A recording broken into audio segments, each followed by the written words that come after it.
वरिष्ठ प्राध्यापकगण, सहायक प्राध्यापक, मेरे साथी और प्रिय बच्चों, चूँकि अब ऐसा मौका था कि मुझे बोलने के लिए मेरे अंदर से प्रेरणा जागी कि मैं भी थोड़ा सा कुछ कह लूँ। आज हम कृष्ण जन्माष्टमी उत्सव मनाने के लिए इस महाविद्यालय में एकत्रित हुए हैं। तो सबसे पहले किसी भी जो लोक त्योहार होते हैं, लोक उत्सव होते हैं, तो कृष्ण जन्माष्टमी भी एक लोकोत्सव है। उससे हम क्या सीख सकते हैं, क्या हमें प्रेरणा मिलती है, इस पर हमें जरूर विचार करना चाहिए।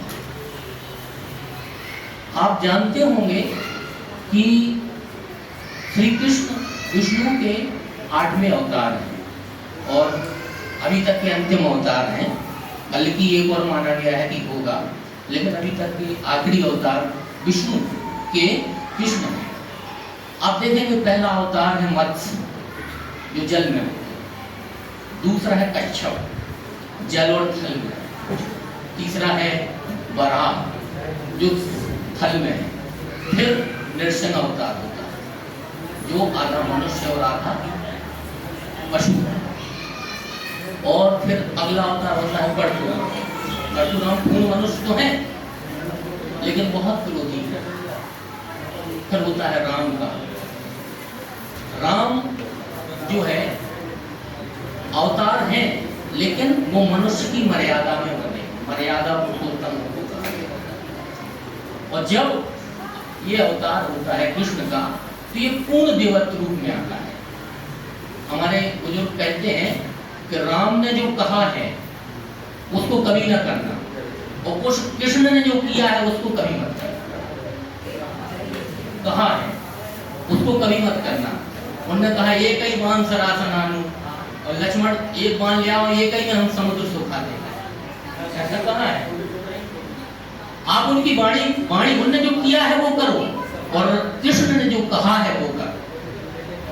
कृष्ण ने जो किया है, अब बचपन में ही उन्होंने जो है पूतना की जान दे दी थी, इतनी बड़ी राक्षसी की। अब बच्चा क्या कह सकता है आज के समय में? तो वो देव है, उनने वो लीला प्रदर्शित की है। उनने जो कहा है वो करो, और राम ने जो किया है वो करो। ये हमारे यहाँ पे बुजुर्ग कहते हैं कि राम ने जो किया है वो करो, और कृष्ण ने जो कहा है वो करो। तो कृष्ण का जो अवतार है वो पूर्ण देवत्व का अवतार है। और उस अवतार की विशेषता समझिए कि उस अवतार को भक्ति काल के जो हमारे कवि हैं, 90% से ज्यादा कवि जो है कृष्ण को अपना आराध्य बनाते हैं। और उस आराध्य में सुदर्शनधारी कृष्ण नहीं है, उसमें उनका बाल रूप है कृष्ण का, या फिर उनका प्रेम वाला रूप है, या फिर उनका जो कलाओं का रूप है, जो जिसमें वो मुरली बजा रहे हैं, या नृत्य कर रहे हैं, या ग्वालों के साथ खेल रहे हैं, वो वाला रूप है, सुदर्शन वाला रूप नहीं है। तो कृष्ण जो है उन्होंने अहिंसा का सबसे बड़ा संदेश दिया है। महाभारत में भी जो है उसको शांति रस का, मतलब जो शांत रस का सबसे बड़ा जो है ग्रंथ है महाभारत, शांति पर्व भी है। तो कृष्ण ने अहिंसा का उपदेश दिया है, अहिंसा के मार्ग पे चलने की शिक्षा दी है। आप जब वहां पर जाओगे, गीता में भी जाओगे, और अंतिम परिणति जो है आप उसमें देखेंगे तो वो हिंसा की नहीं है। वहाँ हिंसा की बात, वो मैंने वही बात कही आपसे कि वो जो किया है वो नहीं, उनने जो कहा है, उनने हमेशा उनका जो रूप है, उनका जो सिद्धांत है, वो हमें क्या स्वीकार करना है? प्रेम, सद्भाव, शांति, अहिंसा, वो जो उन्होंने सिखाया है, वही हमारे महाकवियों ने जो है, जब सूरदास जी कहते हैं कि वो एक पद लिखते हैं कि मैया मैं नहीं माखन पायो, और जो ग्वाल वाल थे उनने आके मुझे मुंह से लगा दिया है।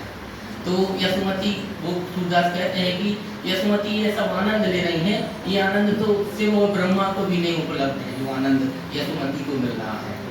तो वो जो है कृष्ण का रूप हमें याद रखना है, उनसे सीखना है। किसानों के सबसे बड़े रक्षक हैं।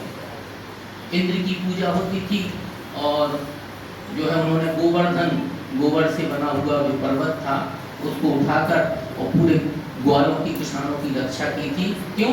क्योंकि हम ऐसे जो है व्यक्ति को नहीं पूजेंगे जो केवल अपनी विभिन्न तरह की मान्यताएं और जो है सम्मान के लिए करेंगे, तभी वो हमें कुछ देगा, निस्वार्थ भाव से नहीं देगा।